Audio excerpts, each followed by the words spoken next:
Ya, sahabat semua, hari ini istimewa. Kita syuting SJ Channel, tapi studionya bukan di studio SJ Channel ya.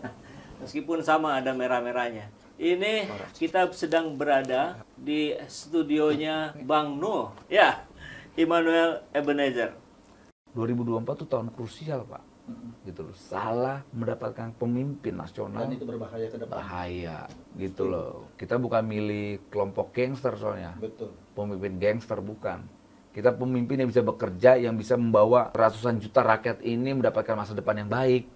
Kita butuh pemimpin nanti yang bawa para pembantunya bekerja untuk rakyat, bukan rampok, maling. Maling lewat PCR, maling lewat bantuan sosial, maling lewat minyak goreng, maling lewat vaksin gitu loh. Jangan kayak begitu, kita capek.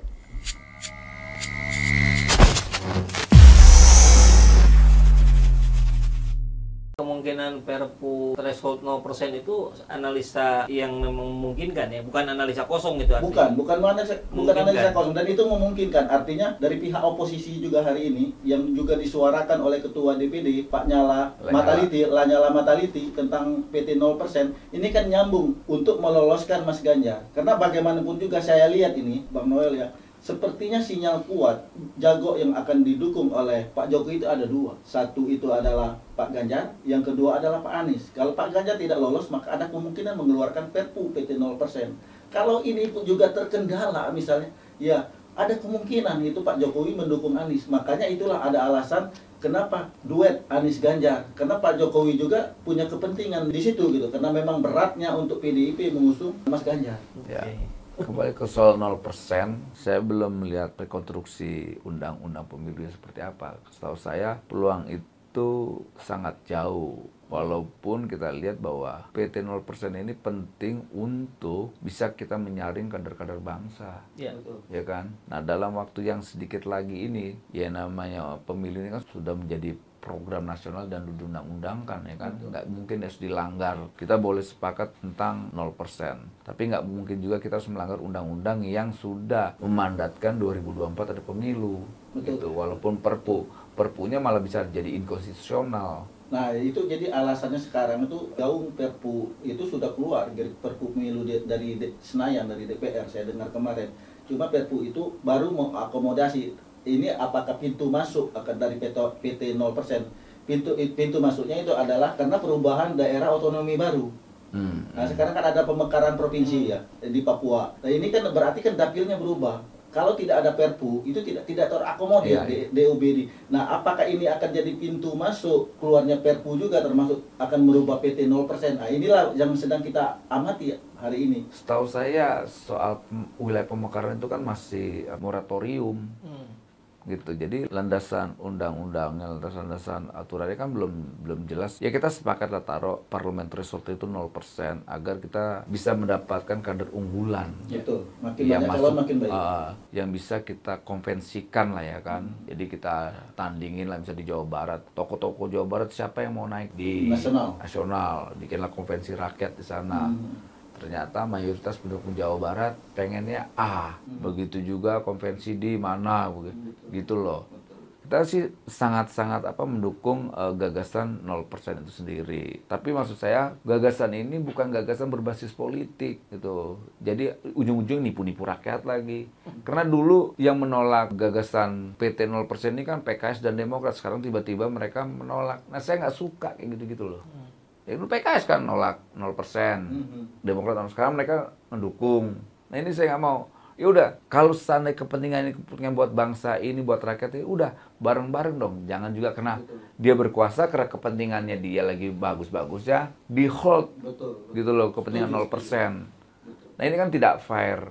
Jadi lucu ya karena lo lagi kalah, gitu lo menolaknya, lagi menang, kan ini nggak bagus. Ya kan ini catatan sejarah Pak, nggak bisa dibohongin. Gitu. Nah itulah kita butuh para pemimpin yang berintegritas. Kita butuh orang yang punya integritas. Betul. Jangan takutlah soal rakyat milihnya ke siapa. Jangan khawatir, rakyat itu akan cari yang terbaik kok.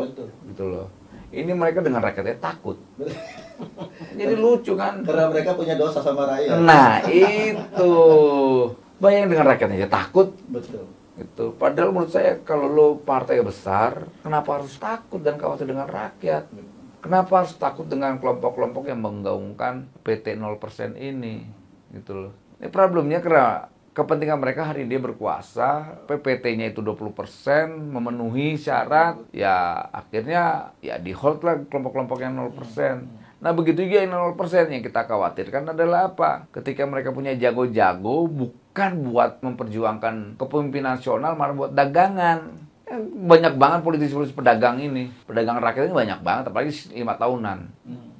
Nah itu yang kita khawatirkan, sama mengkhawatirkannya. Parlemen 0%, parlemen tersebut 0% sama 20%. Sama-sama menyandera gitu loh Pak. Sebenarnya kalau kembali ke Undang-Undang Dasar 1945, itu sebenarnya tidak ada aturan tentang PT 20%. Memang tidak ada. Nah, itu partai-partai yang ada sekarang itulah yang memagari. Karena memang seperti kata Bang Nul tadi, karena ada kepentingan. Jadi kepentingannya bukan kepentingan rakyat, kepentingan partai. Partai paling. Gitu. Inilah problemnya. Nah, sekarang kayak Bapak-bapak, saya tanya, Bapak-bapak dukung 0%? Saya secara pribadi mendukung 0% karena tidak ada di Undang-Undang Atas partai-partai mana aja yang dukung 0%? Kalau kita lihat hari ini memang baru sedikit ya yang mendukung. Mana aja? Itu yang lagi di share review PKS. Ya, udah. Yang lantas dulu partai-partai ini dukung nggak 0%? Nah itulah problem kenapa waktu dulu dia tidak mendukung dan sekarang misalnya. Nah iya makanya kan munafik. Makanya saya bilang nggak fair kalian yang sekarang menolak 0% gitu. Karena mereka tidak berpihak sama rakyat. Nah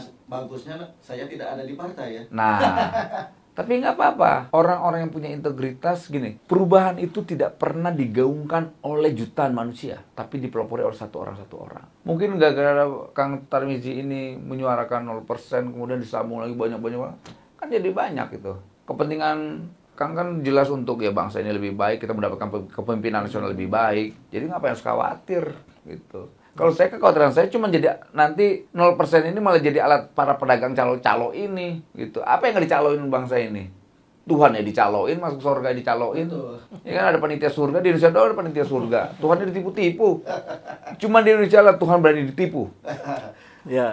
Gitu. Ya, jadi saya kira titik samanya kita yang berada di sini adalah siapapun yang terpilih nanti menjadi presiden, yang penting dia mampu membawa negeri ini menjadi jauh lebih baik, menjadi jauh lebih sejahtera. Itu kan yang penting. Saya mau suatu saat nanti Mas Anies menjadi presiden, rangkul dong pendukungnya Mas Ganjar. Ganjar tidak pernah, setahu saya, dapat mandat dari Tuhan. Harus saya tegaskan tuh. Ya semoga 2024 nanti kita mendapatkan pemimpin yang benar-benar amanah. Jadi tidak pemimpin yang korup, pemimpin yang dilingkari oleh garong-garong, garong minyak goreng, garong bansos, garong PCR, garong apalah gitu.